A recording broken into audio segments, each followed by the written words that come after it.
it's important to sit down before you jump on this exit journey because it does feel a little bit overwhelming once you get in it, especially if you haven't done an exit before. And just really define what success looks like for you, because once negotiations start and lawyers and, some vulture capitalists, they're called that for a reason, they're nicknamed that for a reason. They have tactics for how to come in at a valuation and then start discounting as well. So really having a clear path, a bit like when you go to an auction to buy a home, you want to know what your negotiables are, your non-negotiables are, where you want to land and how far you're willing to move, and also how they're going to run that business. What does it look like after you, and ensuring that it goes on to prosper because of the people that it supports, both the clients and the team that help build that business for you. So those two things are really important. So I think we've got a theme of 3 here, Jeff. We've got 3 ways to maximize your valuation in preparation for an exit. We got 3 types of exits that you can go for. And then, of course, 3 years in advance of exiting, we need to start doing that preparation. So talk to me about the market at the moment. There is predictions that America will be going through a massive growth spurt over the next couple of years. We have 40% of businesses changing hands. What opportunities are they presenting to your clients that either have businesses and are looking to drive growth, or for those who have had a liquidity and are looking to invest? Absolutely. We see some tremendous opportunities in that case. So for the ones who've had the liquidity events, we oftentimes are having those conversations in advance to say, what does great look like? Is this the kind of thing where you want to sort of sail off into the sunset to travel the world? Is it something you want to set up your own foundation? Or is the itch still there and you say, I got to do something else? And we do see a lot of entrepreneurs, it's hard to let go. In fact, one of the things, part of why we have that conversation with folks is 75% of folks who exit their business indicate that there's some level of regret or even depression from the Exit Planning Institute survey that was done a few years back. And so without that roadmap to say what's next, then that can be a significant hurdle. So we would love to identify that with folks and say, how do we find that right level of fulfillment? And if you still have the creative juices or that business acumen that's just waiting to be deployed, let's find that next opportunity. And to your point, with the baby boomers, as well as with some ordinary turnover in businesses, as well as high growth businesses that the founders want to be in and out in 3 and 5 years, then there's 40% of those businesses that will be changing hands. So liquidity is going to be important. Right now, we're also seeing close to $3 trillion in the family office space that's just sitting on the sidelines right now, waiting for those unique acquisition opportunities.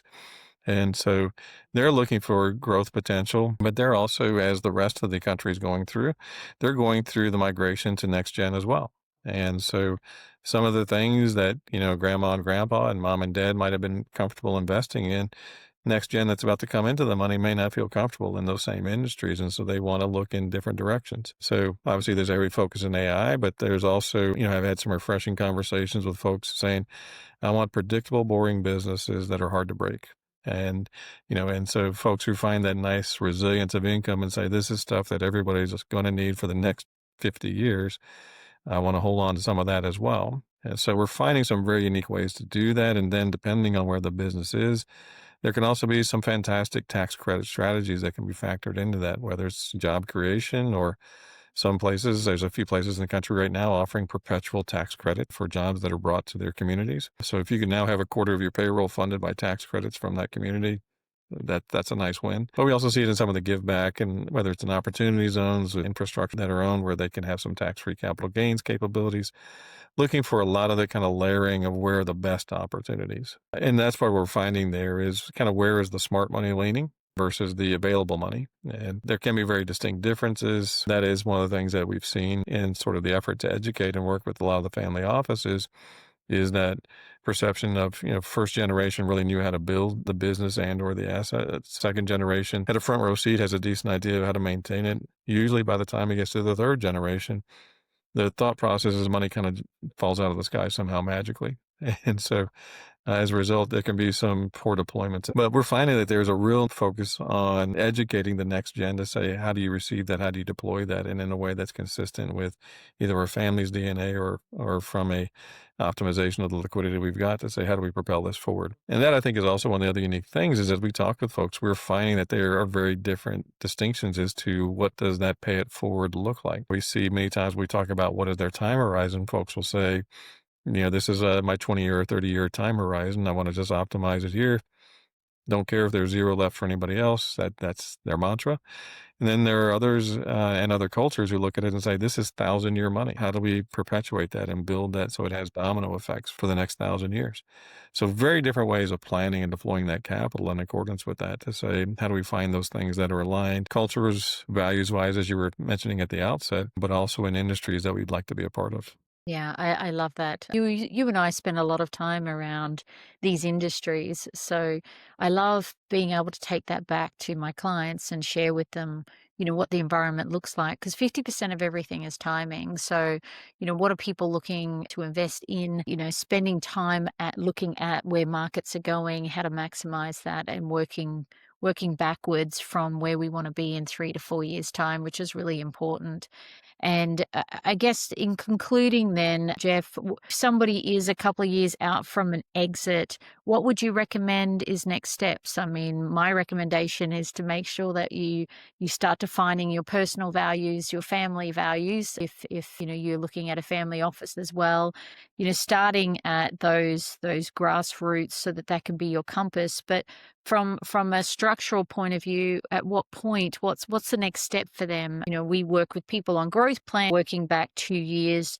Is there a plan for exit that you like to run through with people at 2 years out, or is that too soon? No, it's almost too late in some cases. And so we actually encourage folks to have that conversation as early as possible. And part of what we really anchor around is what we call what does great look like? And in that particular case, it makes it very easy to identify after we sort of say, here's what great looks like and here's what it doesn't look like. Because now it becomes much easier to say, if we're looking for the red Corvette, we know exactly what we're looking for. And so now it's just a matter of picking which red Corvette model are we looking for. But now we can really zero it in and say, okay, we recognize it when we come across it, whether it's the acquirer of our business or the next business we're looking to invest into, or the creation of that family office and our legacy and what does our DNA stand for in regard to that. And so as we define that, that lends a lot of clarity, which makes it much easier to make decisions going forward.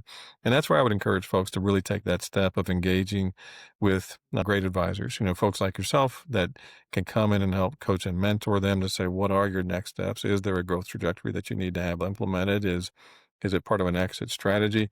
Our team as well, we love having those conversations with folks and saying, hey, let's understand what's amazing for you and your family and the great employees that have helped you build this great business. Is it something you want to pass on to them, the next generation, and are the kids ready? What do we need to do between now and then to make sure everybody's ready? And so that this can be a well-rounded solution. And then we find by having those conversations, if it's an integrated conversation, it looks across all the different dimensions of who you are. And again, to your point at the outset, it's not just a financial exit only. Then that's where we find that folks really feel like they hit those home runs. I know we just recently did an event, and one of the things there was there's a sizable number of folks who had accomplished everything you could ever want to accomplish with their businesses, and a decent number of them felt kind of bereft. They didn't know what that next step was. And so that's just tremendous opportunities to really help folks map that out so they can live the life that they were meant to have, fulfill the purpose of why they were on this planet, and take care of some amazing folks around them in the process. Oh, I love that. What a beautiful way to end. Well, one of my favorite sayings when I talk to founders and CEOs is that you need to own your growth. So we've just given you 3 key things you need to focus on: EBITDA and profit, creating predictable revenue, and of course, outrunning the growth rate in your industry. But I also think you need to own your exit, Jeff. So give us the 3 things that they should be focused on when they own their exit. Yeah, so the 3 things as far as owning exit, I think it's really understanding what does great look like. That's going to be one of them. I think the second thing is looking at how clean is your cap table. Understand who's come along for the ride at some point, and who's still involved, who's active, who's not. And so how do we start to clean that up in advance? Because Last thing you want is for that to get derailed there. And then I think the third thing is also being very mindful of what does that tax exposure look like on that. It's, if we can fulfill the values, if we can make sure that the right folks are along for the ride. And then thirdly, how do we make sure that you retain as much of it as possible?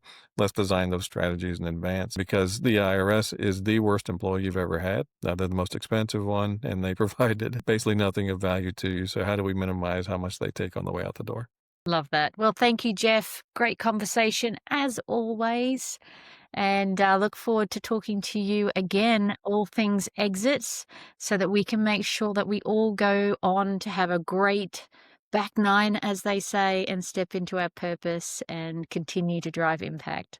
Fantastic. Thank you, Tamara. I appreciate it.